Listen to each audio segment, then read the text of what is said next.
Marie put hers in the chat. And Marie, what's your last name? So should you? Okay, Okay. Recording is active. You're good to go, Ms. Johnson. All right. It is 5:01, and I'm calling to order the Northpoint Charter School Governance Council on August 20th, 2025. Would everyone, or can I get a roll call, please? Eileen Johnson. Here. Debbie Jensen. Uh-oh, Debbie might not be back yet. Oh no, I thought I saw her. Oh. Yeah, she's here. I mean, she was at the Finance Committee meeting, but maybe she's still away from her computer. You're right. Her screen is black. Oh, see, this is why you do roll call. Present, but temporarily absent. Yeah. Okay. And then Anthony Padilla. Present. And Lisa Berenberg, present. Thank you. Will you all please join me in the Pledge of Allegiance? I pledge allegiance to the flag of the United States of America and to the republic for which it stands, one nation, under God, indivisible, with liberty and justice for all. Thank you. Did anyone have any changes they wanted to make to the agenda?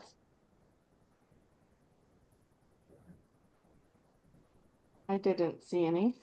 All right. With none heard, could I get a motion to accept the agenda as stands? This is Anthony. I make a motion to approve the agenda as it is. And can I get a second? Oh, I guess that's me. Lisa Berenberg, I second the motion to accept the agenda as is. Thank you. And a vote? Oh, Debbie's back. Sorry. Debbie's present. Yay! Debbie, we're just adopting the agenda. So Lisa Berenberg, we're just going to do a vote. Roll call. Okay. Yep. Anthony Padilla. Aye. Debbie Jensen. Aye. Eileen Johnson. Aye. And Lisa Berenberg. Aye. All right. We are seeking public comment on seeking stakeholder input for the 25-26 lease assistance application and the 25-26 New Mexico dash annual plan and the fall 90-day dash plan. And we had invited Lucille here to witness what a meeting was usually like, so I don't think she's here to comment on any of those. But Lucy, if you have any input on those, feel free to speak up about it. Otherwise, I don't see any members of the public present to comment. Right now, I don't have anything to comment on that. Okay. All right. And the consent agenda. Does anyone have any changes that they wanted to make to the minutes or the finance register bank reconciliation? Hearing none, can I get a motion to approve the consent agenda containing the minutes and the finance packet? This is Deborah Johnson. I'll make a motion to adopt the consent the consent agenda containing the, oh my gosh, I'm losing my train of thought, the finance packet and the, what else am I saying? The minutes from the last meeting, the July meeting. Sorry, the minutes in the finance packet. Thank you. Can I get a second? I second that motion. All right, and a vote, please.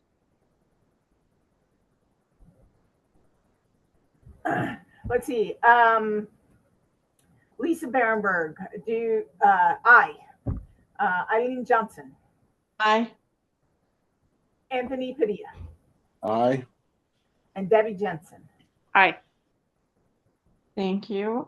Financial management. So we had the finance committee report before this meeting, and we discussed a couple things that we had questions on in the packet. We discussed more about the lunch plan. Marie talked about the audit had started. I think that was it. Debbie Jensen, did I miss anything? No, that was good. Okay, okay. All right. And Marie, would you give the business manager report, please? Good evening, members of the General Council. We did just about do exactly what Eileen said. And just one little note to note that there is a conflict of interest form that needs to be signed by all the members of the committee and all the audit committee members. So I will be sending that out via PDF signature like I did the other forms. I'll be sending that out tomorrow. So if we can get that signed for the auditors, that'd be great. We are supplying their requested documents and moving along. As stated in the committee meeting, we're hoping to have all of their requested documents uploaded to them before Labor Day so that they can proceed and we can move forward. And that's really all we talked about. That's really all we had. Just getting going in the beginning of the school year. So not a lot of finance to report at that point. Just the main thing's the audit going on right now. So that's all I had. Thanks, Marie. And feel free to drop whenever you want. You can have the rest of your evening to yourself instead of partying with us. Okay, I appreciate it. Thank you all so much. Thank you. All right, academic performance, the academic dean report. Hi, so we have a couple of things we're going to go over. I'm going to do a CTE certification update, Smart Lab certification update. So in an effort to recruit into the certification program, I mailed out invitation letters to students explaining the opportunity, and it was pretty successful. We have had a good response from our students. We have 18 students enrolled in certifications compared with 4 last year. So very happy about that. We have also expanded our certification offerings. So we have a couple of new offerings. The first one is the Southwest Airlines Professional Communications. It's going to focus on the soft skills that a lot of companies are finding new hires lacking and recruits lacking. We have 5 students enrolled in that. We have a new drone prep certification that's going to prepare students for the FAA Part 107A Unmanned Aircraft System certification. We have 3 students enrolled in that.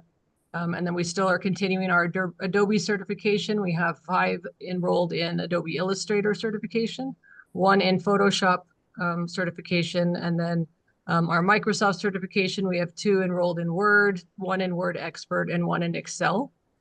So that's exciting. We also are continuing to provide options in our traditional Smart Lab class for certification in 3D printing, which is our most popular unit the last couple of years. And just this week, we had 10 students that have received their initial MakerBot 3D certification. So they're excited, we're excited. And then next, I have our CTE grant update, our final award for the 25-26 school year. We have the Next Gen State Grant, and that's approximately $88,000. And then the federal Carl Perkins Grant, which is a $15,000. We are using that money to pay for stipends to the STEM team sponsors, the robotics club sponsor. It helps pay for our community educator, Mr. Hines.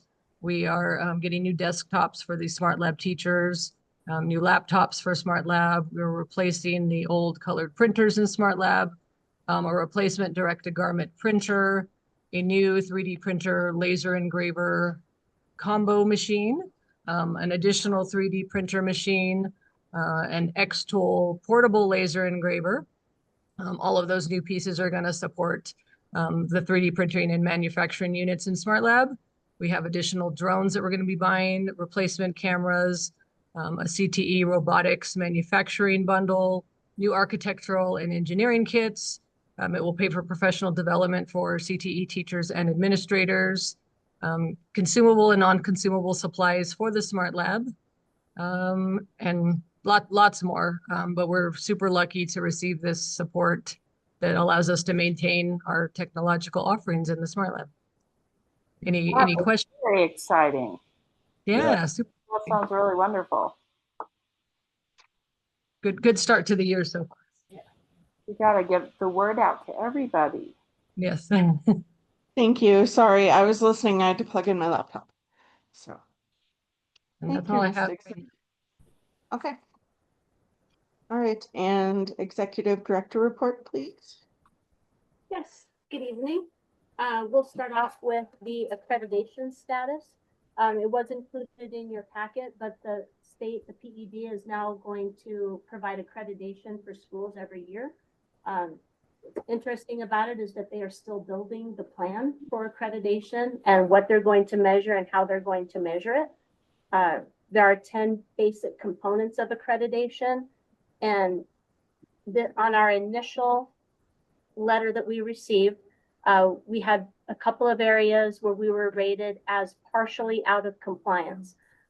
One of them was for, my note makes no sense here. Don't you love when you can't understand what you wrote yourself? One of ours was for accountability, and I have challenged that rating, and I have confirmation from PED that we did meet our participation rate. This was for item under accountability, and we did meet our participation rate, and that rating will be corrected.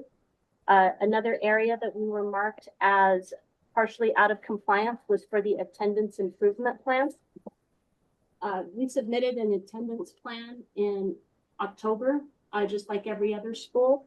They, for the first time, decided to rate those plans, and they went through, it was approved when submitted.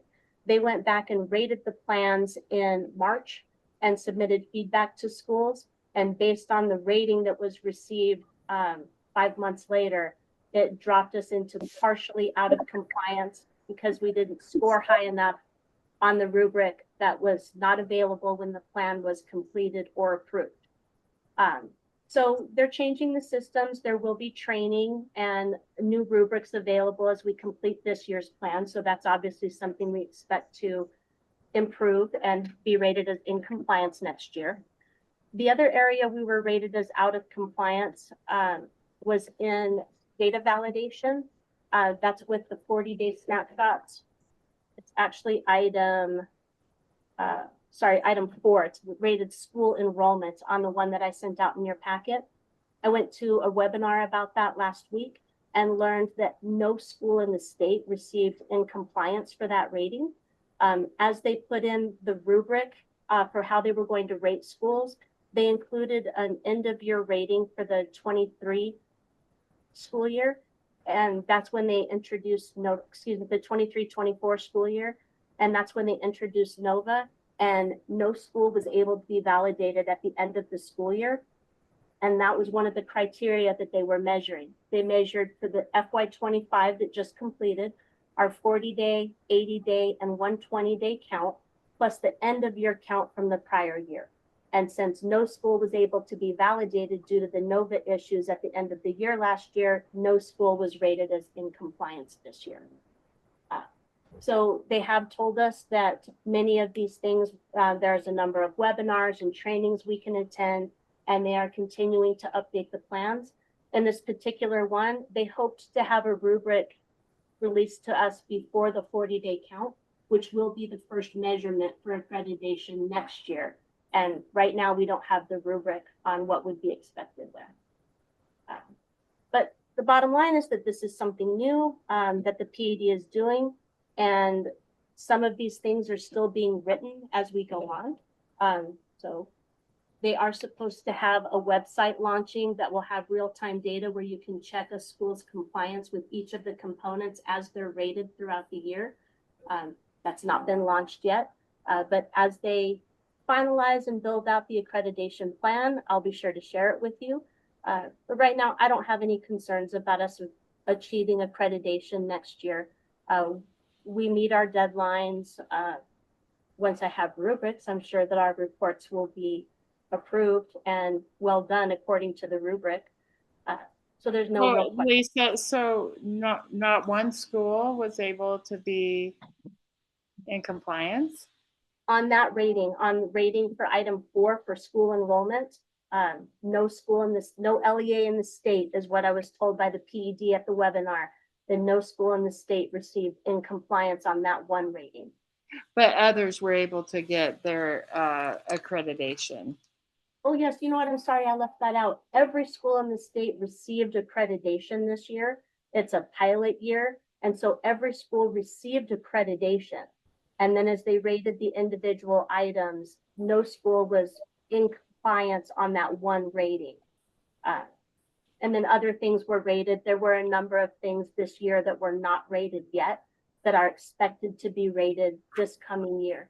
And they've promised us information as those rubrics are released. Let's see. That was accreditation. Enrollment. Enrollment has been a bit of a roller coaster the last week. We're currently standing at 141. We have lost 3 students in the last week and gained 3 students in the last week. We completed 3 tours yesterday. We have another tour scheduled tomorrow. So we're still in that flux time as people are looking for what they would like to do this year. The students that we lost, one was due to a transportation issue. One moved out of the state, and another one came and tried it and decided he didn't like online classes after all. Although I am very pleased to report that that response, for a reason students have withdrawn, that's the only one we've had. Whereas this time last year, we'd had a couple, and that's attributed to the tours.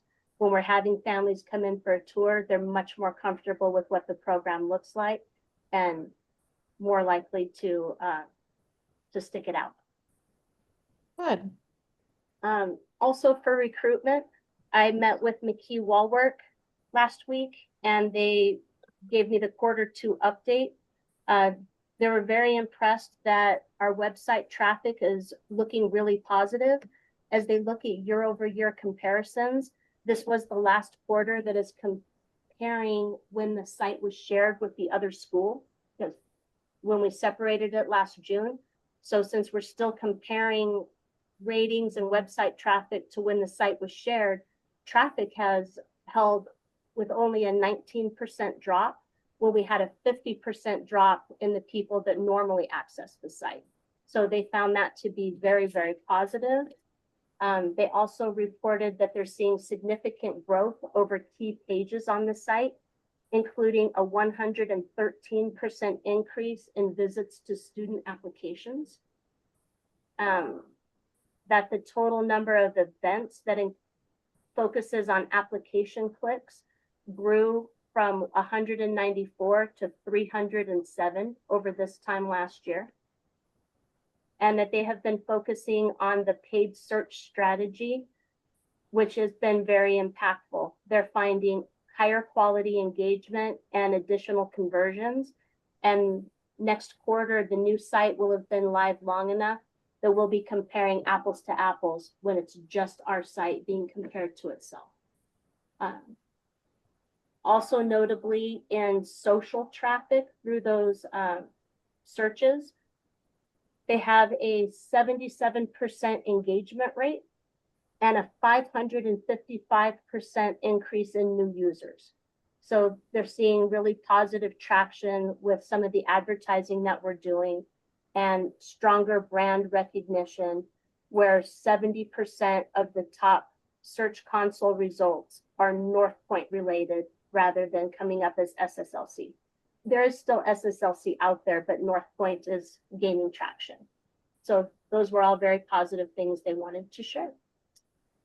Lastly, for recruitment, I wanted to share that we are partnering with the other school in the building for a community event.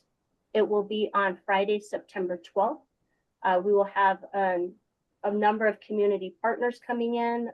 The other school actually initiated it, and they wanted to keep the timing there because it gives people enough time in another school to determine if they want to look for something else. And then it's an ideal time to have them come in. If you're not happy where you are, come check us out. There will be food trucks on campus, free library cards. They're always free, but there will be someone here to issue library cards. We will have a member of CNM present, a military recruiters present. They recruited someone to do haircuts for families is just a free community event. So there will be a lot of things happening. We're waiting on confirmation of a couple of other community partner participants, including the City of Albuquerque Aquatics Club that might want to host a table here in order to recruit high school students to come and work at the pools. So it should be a really neat thing that would be helpful for our existing families and a great opportunity to bring in other families. Oh, there's also a car show. I think I left out the car show. So we're looking forward to that and are hoping to get some traction and recruitment contacts during that event as well. And Oh, what date, awesome. what date was that again? Friday, September 12th from 5 to 7 p.m. Anthony wants to bring his truck. No, I'm gonna have, TJ will want to take the hot rod, September 12th? Yes, Okay. What time did you say? 6 o'clock? 5 to 7. 5 to 7. Yes. So we're still adding new vendors or partners, I should say, community partners. But it's shaping up to be a pretty neat event. So hopefully we can get some new tours and new student applications out of it, of course. Okay. Well, and it's nice to work together with the other school. I am dog sitting in the East Mountain, so I won't be there for that one. But if anybody else plans to attend, please let Lisa know so we can make sure to post it, as board members will be present, but no business will be conducted. Yes. Okay. Last I have school business. I wanted to update you. I know I told you earlier this year that we received some capital outlay money during the legislative session, and that award letter has been received, and it will be going towards a hardwired intercom system for the school and then some HVAC upgrades. So I already have quotes for the intercom system, and we'll be reaching out. We just got the letter last week. So we'll be reaching out to get timing scheduled and when we can get that intercom installed. Really excited about that.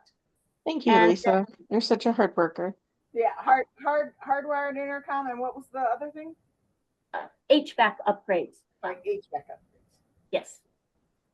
The bulk of the money will be for the intercom system, but the request was written that we could also use it for security or HVAC upgrades, and we have some aging units that need to be replaced. We're excited about that. And then last is the Edgenuity upgrades.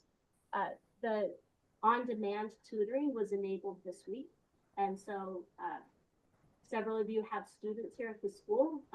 Check it out. Right there in their instruction, there's a button right on Edgenuity that says contact a tutor. And if they're working through instruction, not during an assessment, but if they're in a lesson with a video or an assignment, they can contact a tutor right through Edgenuity and get help with exactly what they're working on with someone that's familiar with the program without requiring a separate sign-in. And so we're excited about that and believe it will be much more accessible for students where they don't have to go elsewhere like they did last year to contact a tutor and explain it. It's going to be embedded right in what they're working on. So I walked around today and saw the button had appeared for students. I don't have feedback yet on how it's working or if they've used it because it just started, but it's there. And we're Are getting you some guys making, sorry, are you guys making an announcement, when they sit down or the beginning to show them? 'Cause I know sometimes you only use the buttons that you are used to using, and they may not even read what that button says or want to click it because they aren't sure what it does. Yes, that Okay. will be announced. It wasn't announced today because I only confirmed today it actually launched. Okay. That will be announced, and it's also going to be in the parent update that's going out at the end of the week. So it'll take some training for them all to get used to it and know it's there, but Right. we're pretty excited about it. That's awesome. We also upgraded to the new EdgeX platform for most of our courses. Feedback so far has been pretty positive, very positive on the teacher side. And from the student side, I've had some that it's a much nicer look, easier to navigate, higher quality videos. I've also had some complaints from the kids that it's too happy. So I love this. Okay. But overall, we're finding that to be a very positive addition. Good. Any questions for me? Don't Okay. make it any less happy, please. I just thought it was really funny. It's too happy. We don't like it because they're too happy. You're happy. All right. Awesome. Thank you, Lisa. Anyone have questions for Lisa? All right. Governance, employee handbook updates, discussion and action. Ms. Johnson, that was put out in the packet. Would you like me to share it on the screen as well for us to look at?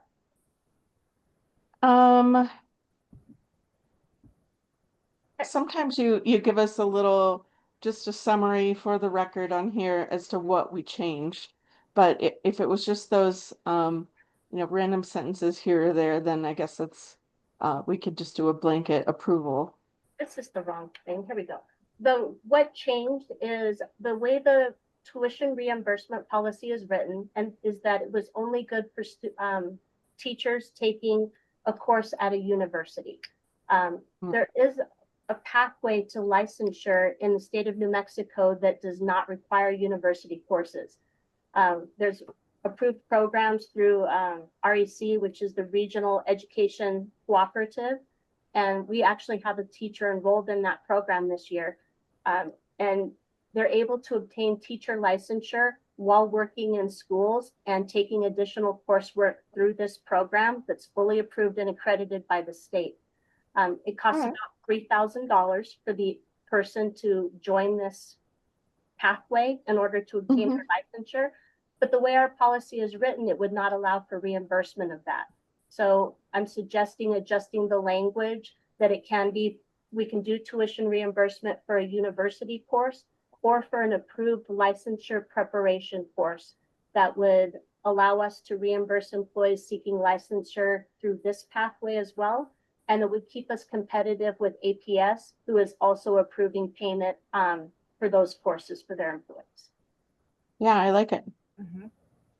We're always willing to invest in our staff. Yes, please. All right.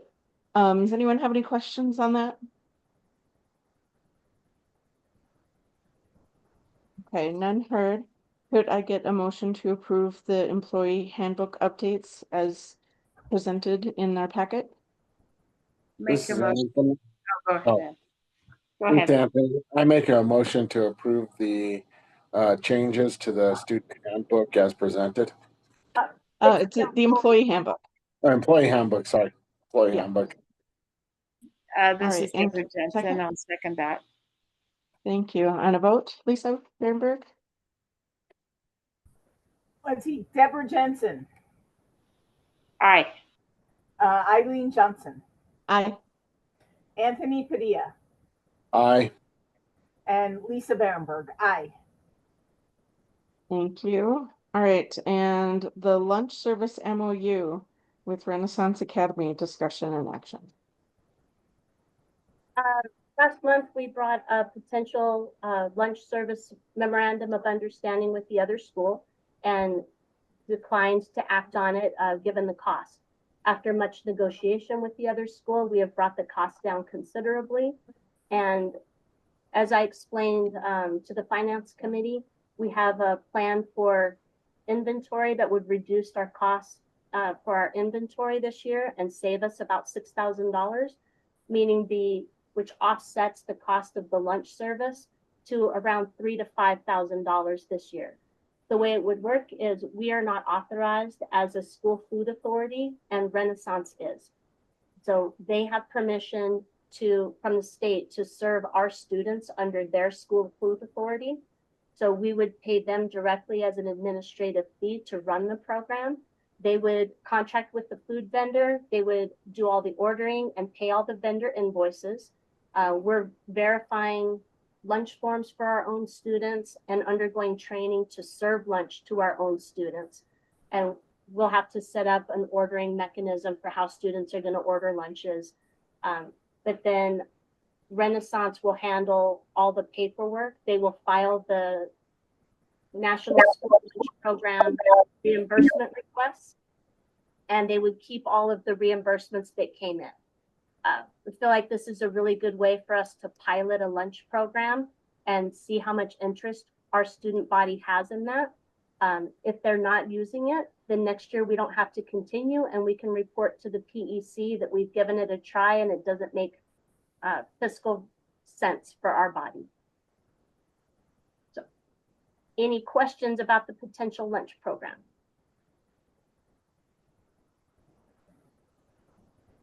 Not from me. I think it was a great explanation, and I definitely think um, I think it's a good way to get it introduced to the school, and check it out and see if the kids are gonna like it.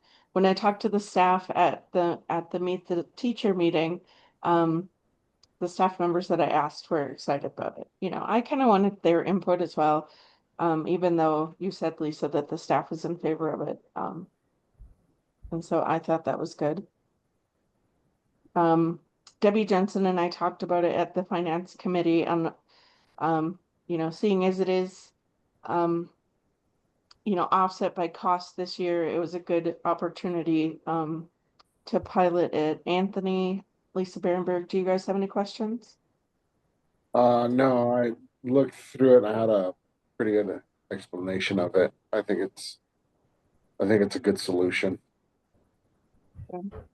Yeah, agree. I think this is definitely a good thing that we're going to have to pilot it sometime, and this is a convenient year to do it through a variety of like you said, the offsets are there. We got the number down from Renaissance, so yeah, I definitely think we should do it. And you sent us two. I just couldn't figure out. You sent us one with all the comments from Sue Fox, and then you sent us a clean copy. Is that what that other copy was? Yes. Okay.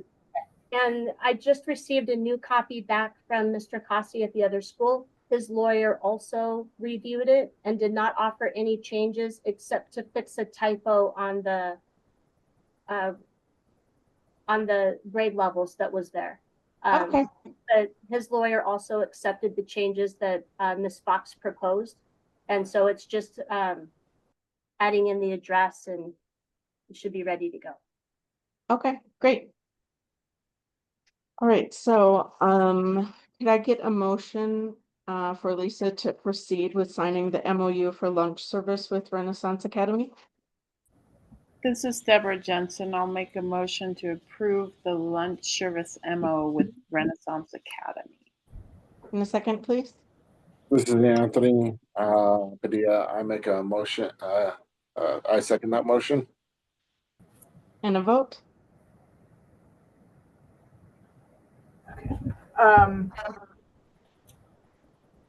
Deborah Jensen, do you agree with the motion to approve the school lunch MOU?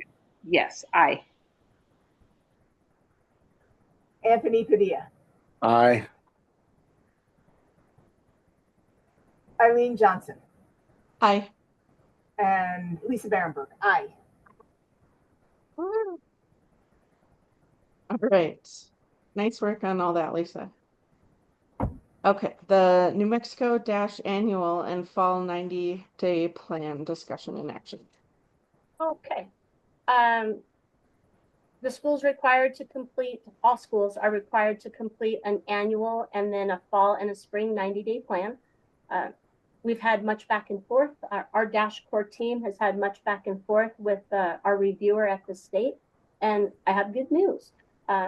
We are still classified as a CSI school until October, when I expect us to exit.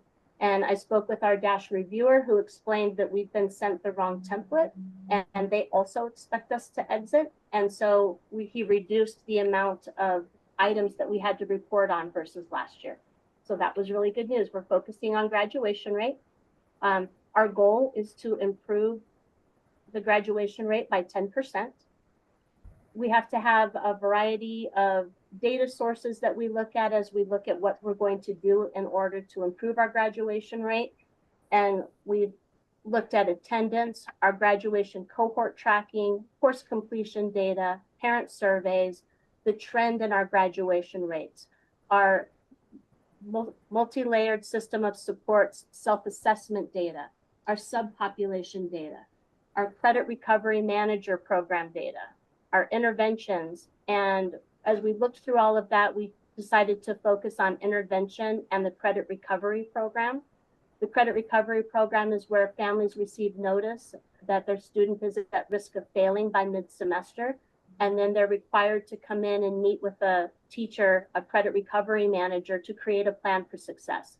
Hopefully there's still time in the semester that they can recover credit during the semester and pull out a passing grade in that course.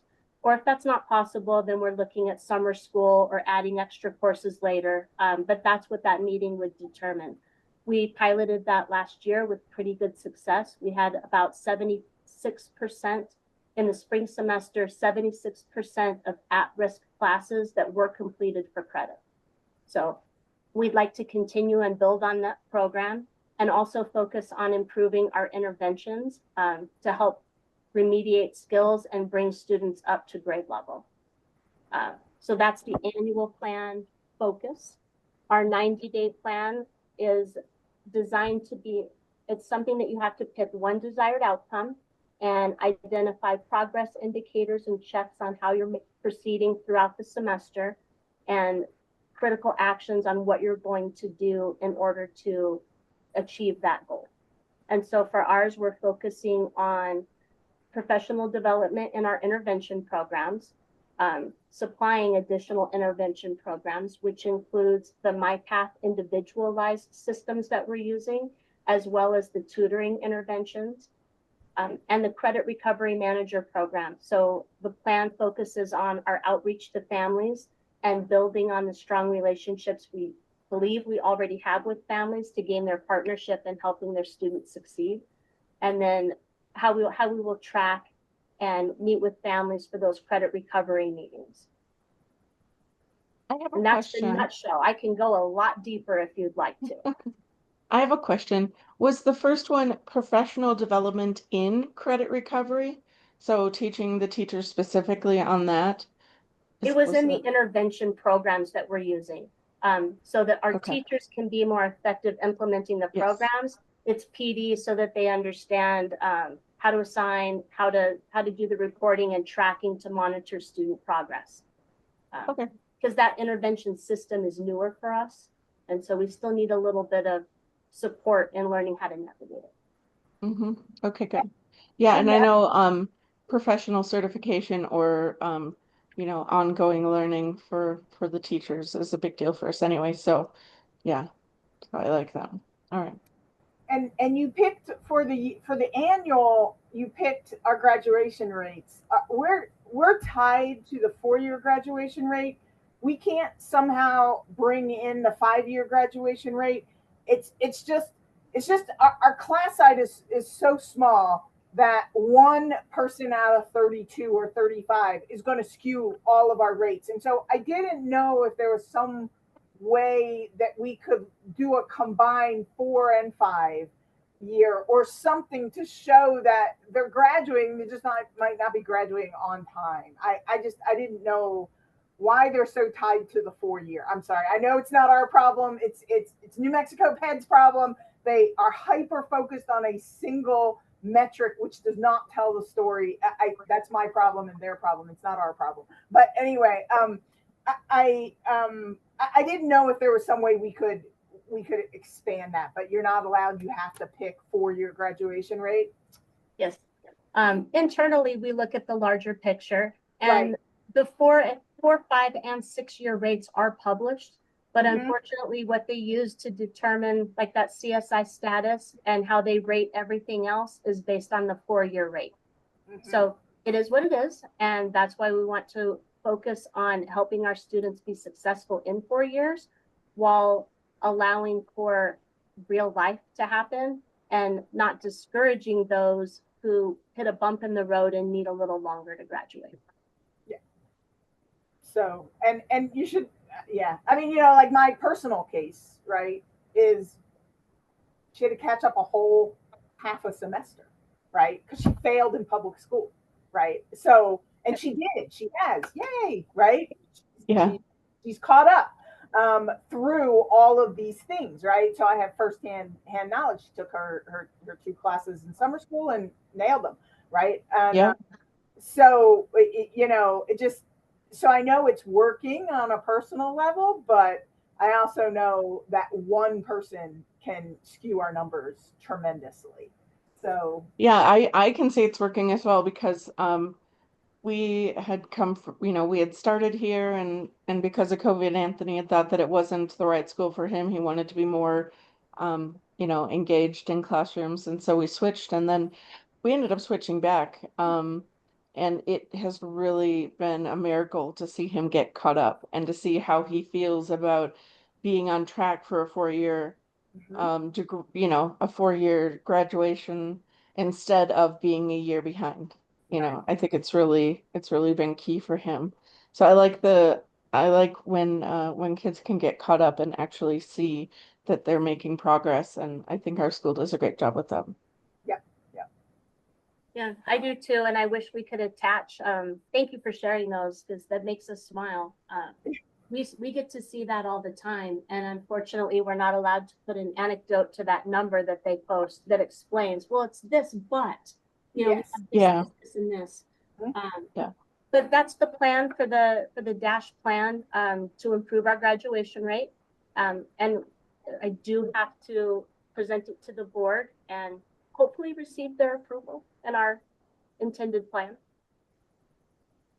Yeah, I think it sounds great. Yeah. One last note, Lisa Berenberg, I've been meaning to do a study to see how all the other states um, calculate their graduation rates also. I mean, maybe New Mexico's isn't that bad if we're calculating it differently than all the other states, but I can't imagine it would be that much different. But anyway, it's a dream that I do a study of that. I haven't actually done it. Okay, is there any other questions for Lisa on the New Mexico Dash annual and fall 90-day plan? All right, hearing none, could I get a motion to approve the New Mexico Dash annual and fall 90-day plan?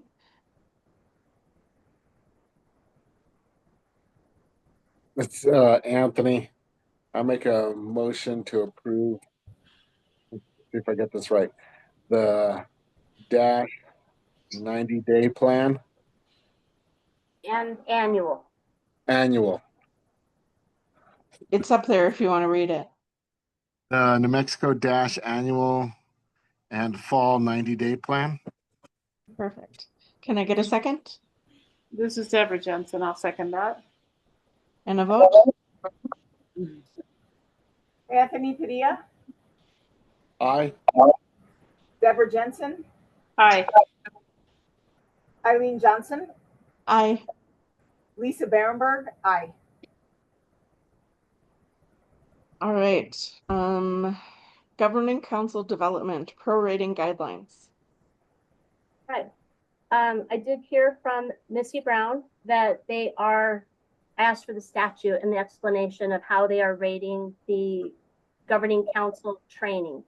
And she explained to me and sent this document that a returning governing council member has to have hours throughout the year if you resign. They're going to rate it if you were to resign mid-year.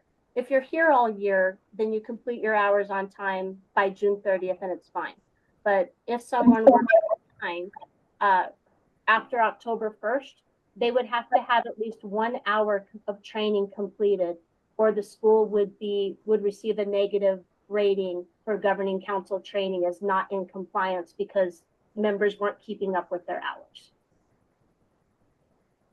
So, Oh, and I like how they do the new because it's 1 to 13, which means if you join in October, then you still have that 13 weeks to, to get those versus you would have already been expected to get them right. if you were graded on the other one. Yeah, so 10 weeks or 10 classes, 10 hours for new members It's a and lot. 5 for returning. Yeah.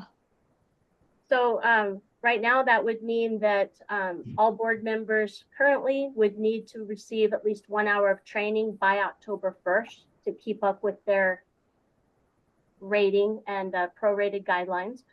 Fortunately, we do have our finance training scheduled with K-12 next month on 9/17. It'll follow our governing council meeting, and that will count as your first hour.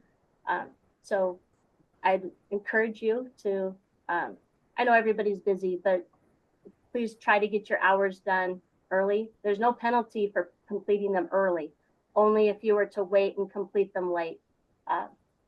So please be mindful of that. And I did also, you should have received from PED, and I also shared the CSD training schedule. These are the Zoom sessions that you can join. Yeah, you email them directly to sign up. And then we will also send out information on the charter school conference that's held in December. You can usually receive your training there in person if you prefer. There is a cost to attend the conference, but they have a lot of other neat workshops that might be worth considering for you. I know Anthony likes to go to that workshop, and it's kind of nice to get to network with others and do it all in one day. But these are other options that you can do for training. Are those the ones you tried to sign up for? Yes.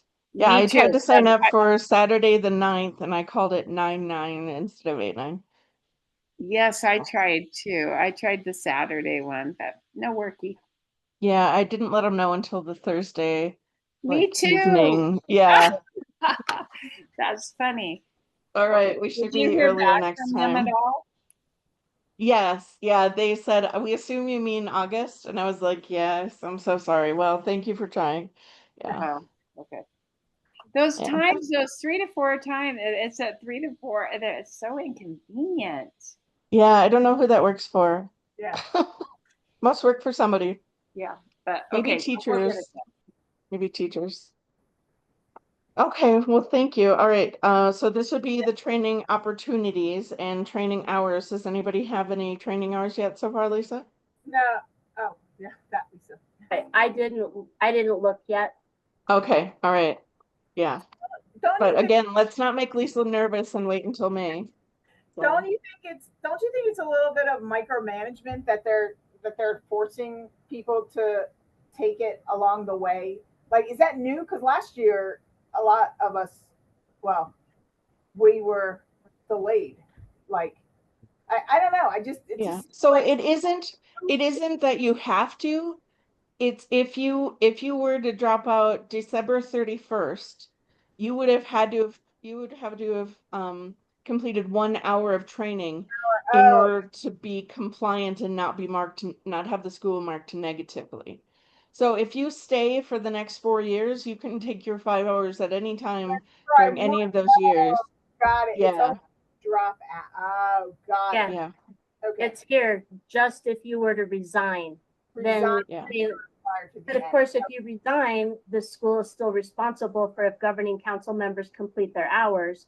And then the school would be dinged if you resigned and you weren't up to date with this prorated amount. Huh. Well, it's just the governing board can't control its people per se. I don't know. It seems a little like you're dinging a group of people that can't say, oh, I'm sorry, you can't resign until you have an hour of. Right.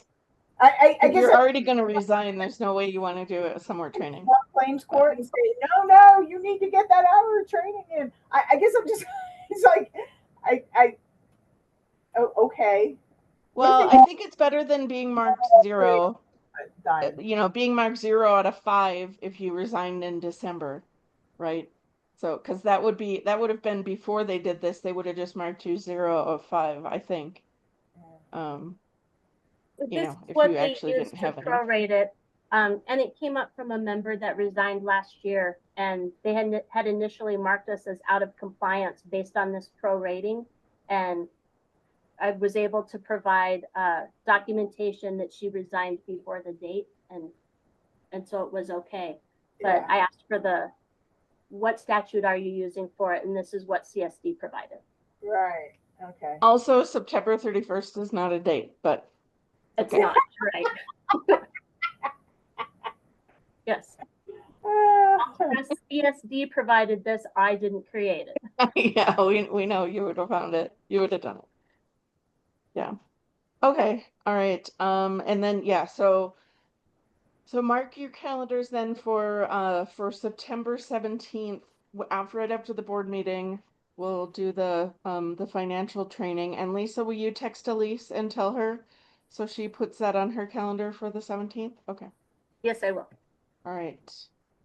Any announcements or member comments?